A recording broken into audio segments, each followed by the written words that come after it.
बिस्मिल्लाहिर्रहमानिर्रहीम। अस्सलाम वालेकुम माय यूट्यूब फैमिली। आज मैं लेके आई हूँ बेहतरीन सी रेसिपी, हैदराबादी गोश्त के अचार की रेसिपी। बहुत ही मज़ेदार, बहुत ही सिंपल इजी रेसिपी लेके आई मैं, और आप झटपट बना सकते हैं। बहुत ही मसाले कम मसालों से और घर के ही बेसिक मसालों से बनाना सिखाऊंगी मैं, और आप बहुत ही इजी और झटपट बना सकते हैं। उसी तरह अगर आप चाहें तो प्रेशर कुकर में भी बना सकते हैं, अगर नहीं तो आप क्या करिए डायरेक्ट भी मसाले लगा सकते हैं। अब देखिए ये 1 किलो बोनलेस मटन है, बीफ है ये। देखिए इसको धो के मैं इस तरह से छोटे छोटे टुकड़ों में कट कर ली। देखिए इस तरह से अचार बना रहे ना तो आप इस बात का ध्यान रखिए, ये बोनलेस ही होना चाहिए और छोटे छोटे पीसेस में ही कटाइए। ज़्यादा अगर बड़े पीसेस लेंगे ना तो आपको एकदम गलाने में बहुत दिक्कत होगी। अब देखिए इसमें तकरीबन 1 कप उतना पानी डाल दीजिए। 1 कप से कम ही डालिए क्योंकि गोश्त का भी पानी छूटेगा, इसीलिए पानी का थोड़ा सा ध्यान रखिए। और इसी में 1 चम्मच नमक डाल दीजिए। अब डाल के अब इसको हाई फ्लेम पे 3 से 4 विजिल लगा दीजिए। चाहे तो आप अगर वैसा नहीं करना चाह रहे तो आप क्या करिए, कम से कम 70-75% तक गोश्त को गला लिए, क्योंकि बाद में इसको अपन फ्राई भी करना रहता है, इसीलिए थोड़ा सा कम ही गलाइए। चलिए अब इसको एक बार अच्छी तरह से मिक्स कर लीजिए, नमक को और गोश्त को। और इसके अंदर मैं कुछ मसाले भी नहीं डाली, सिर्फ ये सिंपल है और इजी है। अब इसको सिर्फ गला लेना है, तकरीबन तब तक गलाइए 75 या 70% तक हाई फ्लेम पे इसको गला लीजिए। चलिए अब इसके बाद कुछ मसाले हैं अचार के, वो बताऊंगी मैं आपको। अब देखिए ये अचार के मसाले हैं। अब इसमें मैं धनिया ली हूँ 3 टेबल स्पून, और ये साबित धनिया है, अब इसको भी भून लूंगी। कलौंजी है 1 चम्मच, राई है 2 चम्मच, और ये पीली सरसों दाना है, ये तकरीबन 1 चम्मच है। अगर ये आपके पास नहीं है तो कोई बात नहीं, आप क्या करिए इसके बदले पीली राई भी मिलती वो भी ले सकते। अगर वो भी आपको नहीं मिली तो कोई बात नहीं, स्किप कर दीजिए। जीरा है 1 चम्मच, सौंफ है 1 चम्मच। देख लीजिए ये सब सारे मसाले अब मैं कढ़ाई में डाल दूंगी। चूल्हे को कर दीजिए ऑन करके ये सारे मसाले लो फ्लेम पे ही इसको हल्का सा भून लूंगी मैं, ज़्यादा नहीं भूनूंगी, हल्का सा, बस इसमें से जो नमी है ना वो ख़त्म होना चाहिए, तब तक भून लूंगी। और एक बात याद रखिए, आप अगर आपको ज़्यादा दिक्कत हो रही है सारे मसाले एक साथ भूनने में तो आप क्या करिए अलग अलग भी करके भून सकते हैं, लेकिन जिसको परफेक्ट है पकवान में उन्होंने ये आराम से भून लेंगे। अब देखिए इसको अच्छी तरह से भून लेंगे। और मसाले देखिए मैं बेशक ही घर के ही मसाले ली, कुछ ज़्यादा ही तामझाम नहीं करी मैं। घर में ही आपके घर में ही मिल जाएंगे आपको, ये आपकी किचन में ही मिल जाएंगे। धनिया भी मिल जाएगा, जीरा भी, राई भी, कलौंजी भी, मेथी दाना। हाँ सॉरी, इसमें मेथी दाना डालना भूल गई मैं, वो लास्ट में डालूंगी, इसको अभी नहीं डालूंगी। सिर्फ आधा चम्मच उतना मेथी दाना डालूंगी मैं। अब इसको अच्छी तरह से भून लीजिए। देखिए ये अच्छी तरह से भून चुका है। अब इसी के अंदर सिर्फ आधा चम्मच इतनी मेथी दाना डाल रही हूँ मैं, ये थोड़ी सी कमी डालिए, ये कसाला हो जाएगा आपका मसाला, इसीलिए मेथी दाने को थोड़ा कम ही रखिए। और ये अचार आप बनाइए जिस तरह से मैं घर में बनाती हूँ ना उसी तरह से आपको बनाना सिखा रही हूँ मैं अचार ये, और बहुत ही मज़े का बनता है। ये रेसिपी मेरी मोस्ट फेवरेट रेसिपी है, आप ज़रूर ट्राई कीजिए। रेसिपी ट्राई करके मुझे कमेंट्स कीजिए, और ज़रूर आप एक बार मेरे कहने पे आप ज़रूर बनाइए घर में। देखिए ये अच्छी तरह से भून चुका है।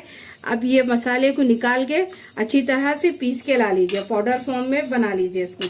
अब चूल्हे को कर दीजिए ऑफ, और इसी के साथ मैं कुछ मसाले भी बताऊंगी। मसाले नहीं, ये है लहसुन है, साबित लहसुन। देखिए तकरीबन ये 100 से 150 ग्राम है। इसका छिलका उतार के इसको भी थोड़ा सा मैं बघार में लूँगी और थोड़ा सा पीस लूँगी, थोड़ा सा मोटा मोटा दरदरा सा पीस के ला लूँगी। और साथ ही में देखिए अब इसी में कड़ी पत्ते हैं, तकरीबन देखिए ये 1 बंच इतना कड़ी पत्ता है। और देखिए नींबू का रस ज़्यादा लीजिए, क्योंकि इसमें थोड़ा सा ज़्यादा इस्तेमाल होता खटास के लिए, अचार और लंबे समय तक रहता। अगर आपके पास नींबू का रस नहीं है तो नींबू का पल्प जो मार्केट में मिलता है वो भी डाल सकते हैं, लेकिन आपकी मर्जी, जायका सेम ही रहेगा। तकरीबन देखिए ये 8 अदद है। अब ये इसका अच्छी तरह से रस निकाल लीजिए। अब इसको पीस के ला लेंगे जब तक गोश्त भी अच्छी तरह से गल जाएगा।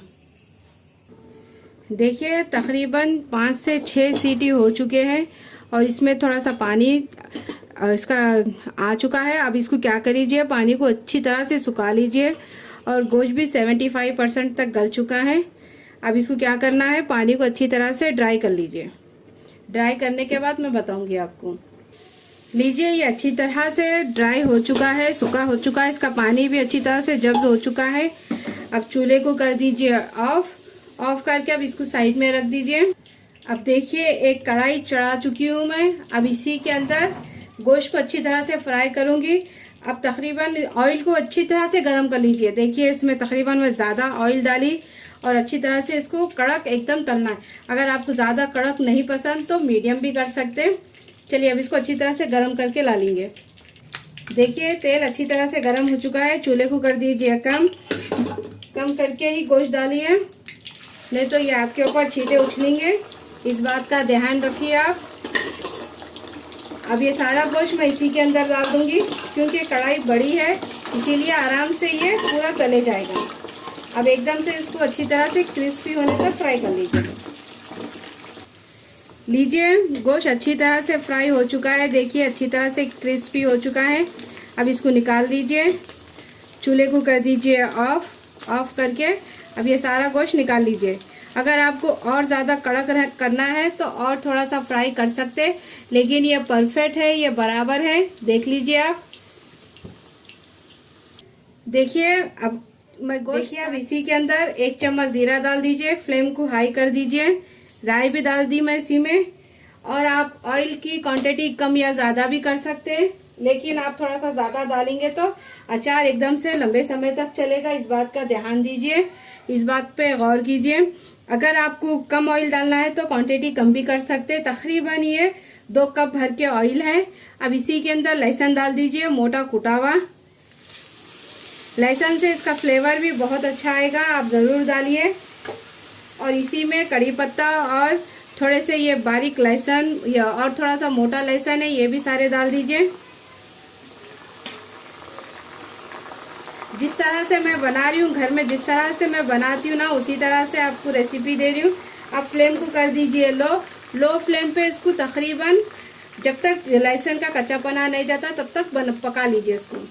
अब देखिए ये गोश्त अच्छी तरह से कड़क हो चुका है। अब इसी के अंदर मैं ये सारे मसाले डाल दूंगी। अब जो मैं पहले आपको स्टार्टिंग वीडियो में बताई ना, वही मसाले हैं, ये सब डाल दूंगी इसी के अंदर। अब देखिए मसाले सारे डाल चुकी हूँ और इसी के अंदर लाल मिर्ची पाउडर डाल दीजिए 3 बड़े चम्मच। ये तीखी वाली है, आप चाहे तो कम तीखा भी रख सकते हैं। और इसी में आधा चम्मच हल्दी पाउडर डाल दीजिए। नमक आपके टेस्ट के हिसाब से डालिए, क्योंकि ऑलरेडी गोश्त में नमक डाल चुके हैं अपन। ये सिर्फ मसाले का नमक है, 1 चम्मच है। और अब इसी के अंदर 1 चम्मच कश्मीरी लाल मिर्ची डाल दीजिए। ये तीखी वाली नहीं रहती, सिर्फ इससे कलर इसका अच्छा आएगा। तकरीबन मैं 2 चम्मच डाली, आप चाहे तो 1 चम्मच भी डाल सकते हैं। अब इन सभी चीज़ों को अच्छी तरह से मिला लीजिए। देखिए ये अच्छी तरह से पक चुका है। लहसुन भी अच्छी तरह से ब्राउन हो चुका है और कड़ी पत्ता भी, सूखे हुए लाल मिर्चियाँ भी, इसका कलर चेंज हो चुका है। अब देखिए चूल्हे को कर दीजिए ऑफ करके ये सारा मसाला इसी के अंदर डाल दीजिए। ऑफ करके ही डालिए और अब इसको अच्छी तरह से मिला लीजिए। इसकी ही गर्माहट से ये सारा मसाला भी पक जाएगा और गोश्त भी अच्छी तरह से इसके अंदर जब्स हो जाएगा। देखिए माशाल्लाह से इसका कलर क्या खुशबू आ रही, क्या बेहतरीन, आपको क्या बताऊं मैं। अब देखिए इसमें इसी के अंदर नींबू का रस डाल दीजिए। माशाल्लाह से देखिए ज़बरदस्त सा हैदराबादी गोश्त का अचार बन के रेडी हो चुका है। देखिए इसका कलर भी देखिए, इसका लुक भी देखिए। अगर आपके पास नींबू का रस नहीं है तो कोई बात नहीं, आप चाहे तो सिरका भी डाल सकते हैं, विनेगर, वाइट विनेगर वो भी डाल सकते हैं। लेकिन देखिए इसका टेक्सचर, इसका माशाल्लाह से, इसको आप चाहे तो खटीक दाल के साथ, खिचड़ी के साथ, सादी खिचड़ी के साथ और प्लेन खाने के साथ तो माशाल्लाह इतना अच्छा दिखता है। आप ज़रूर ट्राई कीजिए ये रेसिपी को। अगर मेरी रेसिपी पसंद आई तो कीजिए मेरे चैनल को सब्सक्राइब, लाइक कीजिए मेरी रेसिपी को, शेयर कीजिए। अब ज़्यादा से ज़्यादा आपकी फैमिली में, फ्रेंड में और कोई भी रेसिपी सीखना है तो कमेंट बॉक्स में बताइए, इंशाल्लाह मैं ज़रूर आपको बनाना सिखाऊंगी। प्लीज़ मुझे ज़्यादा से ज़्यादा सपोर्ट कीजिए, आप सभी का सपोर्ट होना बहुत ज़रूरत है, मुझे बहुत ज़रूरी भी है। चलती हूँ, दुआओं में याद रखिए। अल्लाह हाफिज़। और एक धमाकेदार रेसिपी लेके आऊँगी। अल्लाह हाफिज़।